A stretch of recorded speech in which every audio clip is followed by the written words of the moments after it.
दिल्ली के सीएम अरविंद केजरीवाल और उनके राज्यसभा सांसद संजय सिंह की मुश्किलें बढ़ती दिख रही है।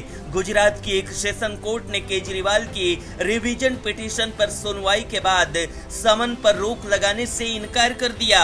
सेशन कोर्ट के इस फैसले के बाद केजरीवाल और संजय सिंह को पेशी के लिए गुजरात जाना ही होगा। दोनों के खिलाफ पीएम मोदी की डिग्री के मामले में केस दायर किया गया था। एडिशनल सेशन जज ने अपने 21 पेज के फैसले में कहा कि उन्हें लगता है कि मजिस्ट्रेट ने काफी सोचने विचारने के बाद ही समन जारी किया था, लिहाजा उस पर रोक लगाने का सवाल ही पैदा नहीं होता। उनका कहना था कि मजिस्ट्रेट ने अदालत के समक्ष रखे गए साक्ष्यों और दूसरी चीजों को देखते हुए ही दिल्ली के सीएम को अपने सांसद के साथ कोर्ट में पेश होने का आदेश दिया था। उनका कहना था कि मजिस्ट्रेट के आदेश में कोई भी चीज उन्हें ऐसी नहीं दिखी जिसे गैर कानूनी कहा जा सके, लिहाजा अरविंद केजरीवाल और संजय सिंह के खिलाफ समन खारिज नहीं होगा। बता दें कि केजरीवाल और उनके सांसद के खिलाफ गुजरात विश्वविद्यालय ने केस दायर किया था। उसके बाद एडिशनल चीफ मेट्रोपॉलिटन मजिस्ट्रेट ने दोनों को अपनी अदालत में पेश होने का आदेश दिया था। दोनों ने इस समन को ऊपरी अदालत में चुनौती दी पर कोई राहत नहीं मिल सकी। गुजरात विवि का कहना है कि केजरीवाल और संजय सिंह ने पीएम मोदी की डिग्री को लेकर बेसिर पैर के बयान दिए, इसलिए विवि की छवि को आघात पहुंचा, लिहाजा दोनों के खिलाफ मानहानि का केस चलाया जाना चाहिए। विवि के रजिस्ट्रार की तरफ से ये शिकायत दायर की गई थी। दूसरी तरफ केजरीवाल और संजय सिंह का कहना है कि अदालत उनको इस मामले से राहत प्रदान करे। हालांकि वो अपनी दलील को लेकर ऊपरी अदालत तक भी गए, लेकिन उनको कहा गया कि वो सेशन कोर्ट के सामने रिवीजन पिटीशन दाखिल कर सकते हैं। उसके बाद दोनों ने सेशन कोर्ट के सामने याचिका दायर की थी। ब्यूरो रिपोर्ट, न्यूज़ चौक। दिल्ली के द्वारका एयरपोर्ट लाइन को द्वारका सेक्टर 25 से जोड़ने के लिए पीएम नरेंद्र मोदी नवनिर्मित Yashobhoomi Dwarka sector 25 metro station का उद्घाटन किया। इस समारोह में राष्ट्रीय राजधानी के मुख्यमंत्री अरविंद केजरीवाल को आमंत्रित नहीं करने को लेकर आम आदमी पार्टी आग बबूला हुई है। आम आदमी पार्टी के प्रवक्ता सौरभ भारद्वाज ने प्रधानमंत्री नरेंद्र मोदी की आलोचना की। उन्होंने कहा कि हाल ही में संपन्न G20 नेताओं के शिखर सम्मेलन के दौरान विश्व नेताओं के सामने पीएम मोदी ने वसुधैव कुटुंबकम की वकालत की थी, जबकि वो उद्घाटन समारोह में केजरीवाल को आमंत्रित करने में विफल रहे, जो उनका मानना है कि प्रस्ताव का विरोधाभासी है। दिल्ली सरकार के मंत्री ने कहा कि अभी एक सप्ताह पहले ही प्रधानमंत्री मोदी ने विश्व नेताओं के सामने वसुधैव कुटुंबकम कहा था, जिसका अर्थ है कि विश्व एक परिवार है, और अब अपने ही देश में 3 बार के निर्वाचित मुख्यमंत्री को मेट्रो स्टेशन के उद्घाटन समारोह में आमंत्रित नहीं किया गया। वहीं आम आदमी पार्टी की एक और नेता आतिशी ने पीएम मोदी को पार्टी लाइनों से ऊपर उठने की सिफारिश की और कहा कि वो राज्यों के संरक्षक हैं। उन्होंने आगे कहा कि जिस परियोजना का पैसा दिल्ली सरकार से मिलता है, उसके उद्घाटन के लिए सीएम केजरीवाल को आमंत्रित नहीं करना पीएम मोदी की तुच्छ सोच को दर्शाता है। उन्होंने कहा कि ये प्रधानमंत्री के पद की गरिमा के अनुरूप भी नहीं है, जब मोदी अकेले 2 किलोमीटर लंबी मेट्रो लाइन का उद्घाटन करने जाते हैं। उन्होंने कहा कि इस बात का दुख है कि पीएम मोदी सीएम अरविंद केजरीवाल को बुलाने का भी नहीं सोचे, जबकि दिल्ली मेट्रो दिल्ली सरकार का और केंद्र सरकार का ज्वाइंट वेंचर है। जब से दिल्ली मेट्रो बनी है, तब से दिल्ली और केंद्र सरकार आधा पैसा देते आए हैं। ब्यूरो रिपोर्ट, न्यूज़ चौक। दिल्ली में अरविंद केजरीवाल सरकार के खिलाफ उपराज्यपाल वीके सक्सेना ने एक और बड़ा एक्शन लिया है। दिल्ली में बढ़ते भ्रष्टाचार को देखते हुए अब केजरीवाल सरकार के खिलाफ बड़ी कार्रवाई कर दी गई है। अब केजरीवाल सरकार के मंत्री जो भ्रष्टाचार में लिप्त हैं, उन्हें सभी विभागीय परियोजनाओं और कार्यों की जानकारी पोर्टल पर देने होंगे। दरअसल पूरा मामला ये है कि अब दूसरे कई राज्यों की तरह राजधानी दिल्ली में भी सभी विभागीय परियोजनाओं और कार्यों की जियो टैगिंग अनिवार्य कर दी गई। सभी सरकारी विभागों को पोर्टल पर अपने काम के सबूत देने होंगे, यानी उन्हें पोर्टल पर काम का लेखा जोखा देना होगा। इसके बाद ही निर्माण एजेंसियों का भुगतान हो पाएगा। दिल्ली के उपराज्यपाल वीके सक्सेना ने सोमवार को इस बाबत आदेश जारी कर दिए। आईटी विभाग ने इसके लिए ऑनलाइन पोर्टल बनाया है ताकि सभी विभागों के कार्यों की प्रगति की समीक्षा पारदर्शी तरीके से की जा सके। पारदर्शिता लाने का दावा दिल्ली सरकार के सरकारी विभागों में भ्रष्टाचार, कार्यों में देरी और लागत में होने वाली बढ़ोतरी को रोकने के लिए उपराज्यपाल ने सभी परियोजनाओं को ऑनलाइन पोर्टल पर जियो टैग अनिवार्य कर दिया है। राजनिवास के मुताबिक इस कदम से न सिर्फ पारदर्शिता आएगी बल्कि धन का दुरुपयोग और भ्रष्टाचार को रोका जा सकेगा।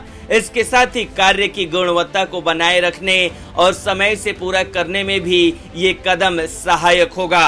पोर्टल पर नियमित तस्वीर अपलोड करने से संबंधित अधिकारी को नियमित समीक्षा करने में भी मदद मिलेगी। नियमित जानकारी न देने का आरोप उपराज्यपाल ने सतर्कता निदेशालय के इस प्रस्ताव को मंजूरी देते हुए कहा कि दिल्ली सरकार के आईटी विभाग द्वारा परियोजनाओं की निगरानी के लिए बनाए गए इस पोर्टल पर अधिकतर विभाग अपनी परियोजनाओं और कार्यों की प्रगति नियमित जानकारी अपलोड नहीं कर रहे हैं। उपराज्यपाल ने निर्देश दिए हैं कि दिल्ली सरकार के सभी बड़े अधिकारी ये सुनिश्चित करेंगे कि उनके विभाग की सभी परियोजनाओं और कार्यों की जियो टैगिंग, प्रगति रिपोर्ट, रंगीन चित्र समेत ऑनलाइन पोर्टल पर किए जाएं।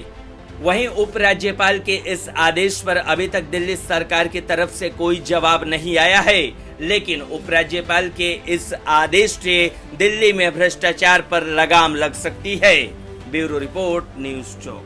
देश की राजनीति में इस वक्त सनातन धर्म को लेकर पहले से ही सियासत गरमाई हुई है। हाल के दिनों में सनातन धर्म का अपमान करने की होड़ मची हुई है।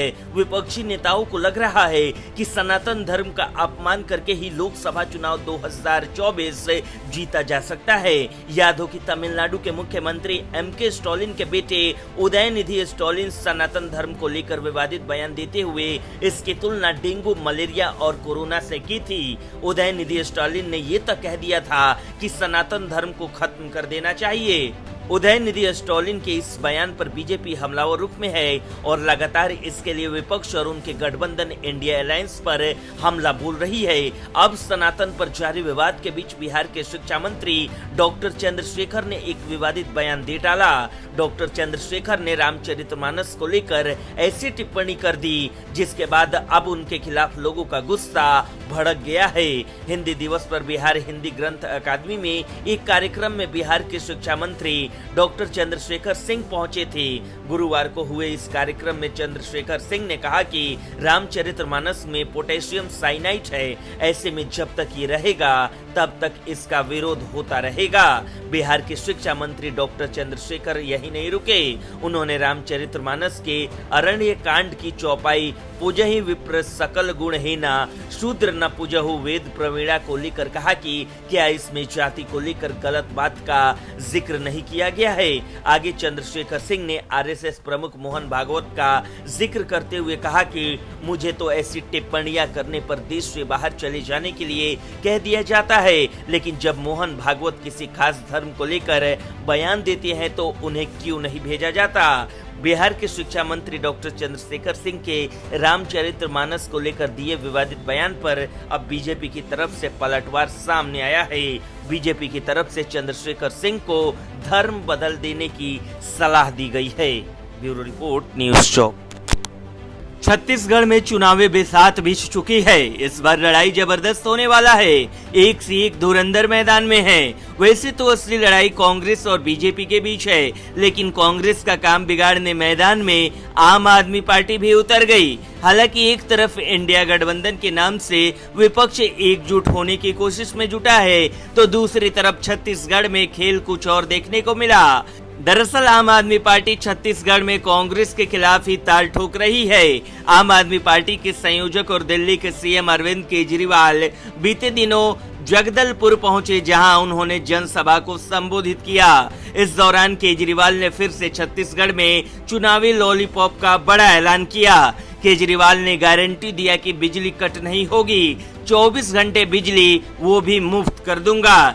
जिनके बिजली बिल ज्यादा आए हैं 30 अक्टूबर तक पुराने बिल माफ कर दिए जाएंगे। सरकारी स्कूल की तस्वीर बदल देंगे। लोग प्राइवेट स्कूल से बच्चे को निकाल देंगे।